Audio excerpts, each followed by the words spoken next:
பெரியாரையும் அம்பேத்கரையும் நேர்கோட்டில் நிறுத்தாத எவனும் மூளை உள்ளவனாக கருதக்கூடாது. மதம் ஏன் வேண்டாம் என்று சொன்னார் பெரியார். பெரியார் சொன்னா பெரியார் நீங்க உங்களுக்கு பிடிக்காது. நான் சொல்றேன், இந்து மதத்தினுடைய சாராம்சம் என்ன? பிலாசபி ஆஃப் இந்துயிசம் எடு, நாளே நாள் தானே. கிரேடட் இன்இக்வாலிட்டி, கிரேடட் இன்இக்வாலிட்டி முதல் கருத்து. இரண்டாவது கருத்து படிக்க கூடாத டெப்ரிவேஷன் ஆஃப் எஜுகேஷன். மூன்றாவது பேன் ஆன் ப்ராப்பர்ட்டி. மூன்றாவது உமன் எம்பவர்மெண்ட், உமன்ஸ் உரிமை, பெண்ணுக்கு உரிமை கொடுக்காத. இந்த நாளும் தான் இந்து மதத்தினுடைய தத்துவம் என்று அம்பேத்கர் சொல்லுகிறார். கிரேடட் இன்இக்வாலிட்டி ஒண்ணு இல்ல. முதலியாரிலே 3 வகை, அந்த முதலியாருக்கு இந்த முதலியார் பொண்ணு கொடுக்க மாட்டார்.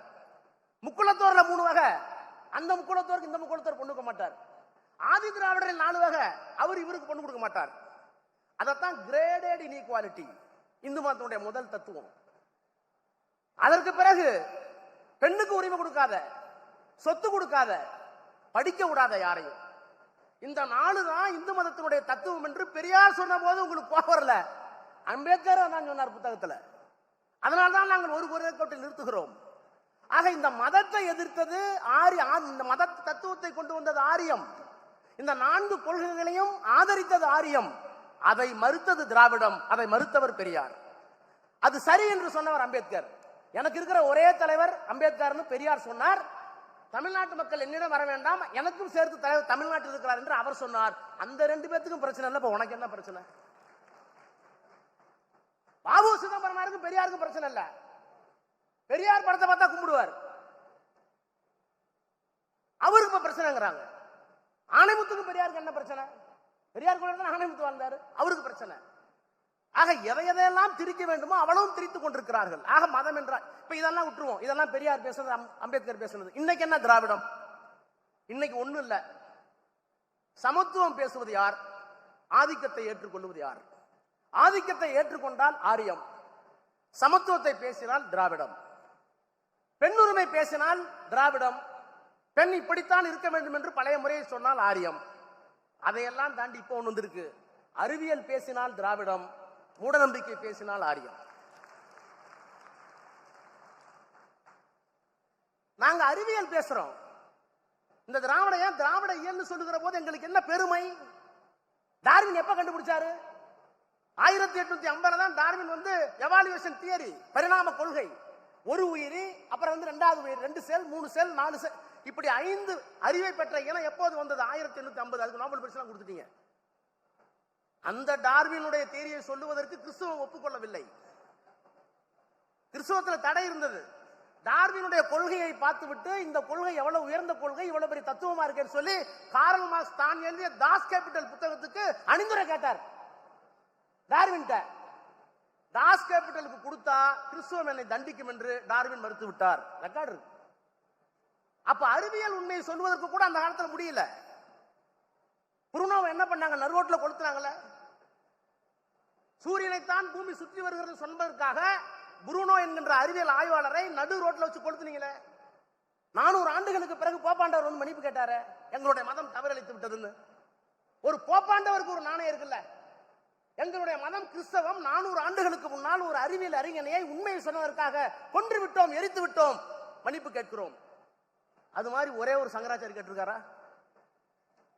ஒரே ஒரு சங்கராச்சாரி கேட்டிருக்காரா? தீண்டாமை சேமகரமானது, தீண்டாமை இருக்கத்தான் வேணும், பெண்களுக்கு சொத்துரிமை கொடுக்காது என்றெல்லாம் எழுதிய சங்கராச்சாரி யாராவது ஒருவர்? சரி, செத்து போன விடு, உயிரோடு இருக்கிற ஒரு ஆள் நம்ம எங்க தாத்தா பண்ண சங்கராச்சாரி தப்புன்னு சொல்றானா? சொல்றது இல்லையா? அது ஆரியம், இது திராவிடம். அப்போ மூட நம்பிக்கை வேறு, அறிவியல் வேறு. நாங்க அறிவியலை பற்றி பேசுறோம். நான் இப்ப பேசல, நான் டார்வின் சொன்ன காரணம் இருக்கு. 1850 டார்வின் கொள்கை. ஆனால் 2000-3000 ஆண்டுகளுக்கு முன்பால் தொல்காப்பியம் சொல்லுகிறது, ஒன்றறிவதுவே உற்றறிவதுவே, இரண்டறிவதுவே அதனோடு நாக்கே, மூன்றறிவதுவே அதனோடு மூக்கே, நான்கறிவதுவே அதனோடு கண்ணே, ஐந்தறிவதுவே அதனோடு மனநே, செவியே, ஆறறிவதனே அதனோடு மனநே. ஒரு உயிர் எது? அமீபா எது? தொடு உணர்ச்சி மட்டும்தான். உற்றறிவதுவே. இரண்டறிவது நாக்கு மட்டும் இருக்கும். மூன்றாவது அறிவு என்ன? மூக்கு இருக்கும். 4வது உயிரினம் கண்ணும் சேர்ந்து இருக்கும். 5 காது இருக்கும். 6 மனசு இருக்கும், சிந்திக்கக்கூடிய ஆற்றல் இருக்கும். இப்படித்தான் பரிமாண வளர்ச்சி என்று சொல்வதற்கு என்னுடைய பாட்டன் தொல்காப்பியனுக்கு அறிவியல் அங்கே இருந்தது. இந்த உலகம் எதை சுத்திக்கிட்டு இருக்கணும்? பூமி தான் சூரியனை சுத்தி வருதுன்னு எப்ப சொன்னோம்? மாத்தி சொன்னானே. இந்த உலகம் சுத்துது நேரத்தை ஒத்துக்கிட்டாங்களா? சுழன்றும் ஏற்பின்னது உலகம் என்று என் பாட்டன் சொன்னான். வள்ளுவர் சொன்னார். ஏன் அங்கெல்லாம் போக வேணாம், பக்தி இலக்கியம் எனக்கு பிடிக்காதான், மதிவதனைக்கு எனக்கும் பிடிக்காதுதான். ஆனா நீங்க எல்லாம் வளர்க்குறீங்க தானே. இப்போ உங்க எவிடன்ஸ் ஆக்ட்ல என்ன? இப்போ புதிய எவிடன்ஸ் ஆக்ட் எனக்கு தெரியாது. நான் பிராக்டிஸ் பண்ணும்போது பழைய evidence act. Source of evidence என்ன?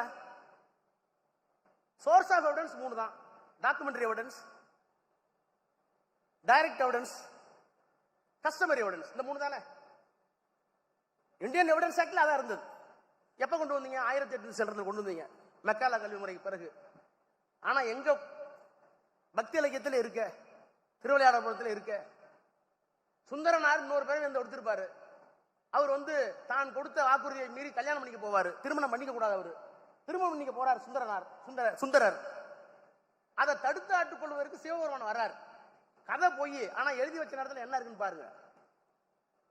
கல்யாணம் பண்ணிக்க கூடாது என்பது ஏற்கனவே அவருக்கு விதிக்கப்பட்ட விதி. அதை தாண்டி சுந்தரர் திருமணம் செய்து கொள்ள போகிறார். ஒரு அடிமை திருமணம் செல்லக்கூடாதுன்னு அப்ப இருக்கு. அப்ப சிவபெருமான் போய் சொல்றாரு, நீ எனக்கு அடிமை திருமணம் பண்ணக்கூடாதுங்கிறார். நான் ஒரு பிராமணன், எப்படி நான் வந்து ஒரு அந்தனர் எப்படி பிராமணா இருக்க, அடிமையா இருக்க முடியும்? நான் சூத்திரம் இல்லையே. நான் அடிமை என்பதற்கு என்ன? அப்ப கேட்கிறார் சுந்தரர், நான் அடிமையா? காட்டு. ஆட்சியில், ஆவணத்தில், அன்றி காட்சியில் 3இல் 1 காட்டுவாய். ஆட்சியில், ஆவணத்தில், அன்றி காட்சியில் 3இல் 1 காட்டுவாய். 3 எவிடன்ஸ் கூட எனக்கு. தமிழை எழுதி வச்சிருக்கான். இலக்கிய முட்டாள்தனமா இருக்கலாம், ஆனால் இன்னைக்கு இருந்த நடப்பு எவிடன்ஸ் ஆக்ட் எங்கள்கிட்ட இருந்திருக்கு, அறிவியல் இருந்திருக்கு, எல்லாம் இருந்திருக்கிறது. இந்த திராவிட இல்லைன்னா எதுன்னா மொழி, பகுத்தறிவு, சமூக நீதி. எதற்காக சொல்றேன்னா, இந்த திராவிட இல்லைங்கிறத போய்ங்கிறான்ல, தமிழுக்குன்னு தனி இதெல்லாம் இல்லைங்கிறான்ல, அதுக்கு சொல்ல வரேன். சமூக நீதி.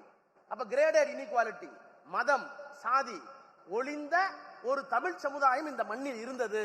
அந்த மாண்பை மீட்டெடுப்பதுதான் திராவிடம். திராவிடம் என்பது வெறும் சமூக நீதி மட்டும் அல்ல. திராவிடம் என்பது நம்ம மொழிக்கான பெருமையை சேர்த்து.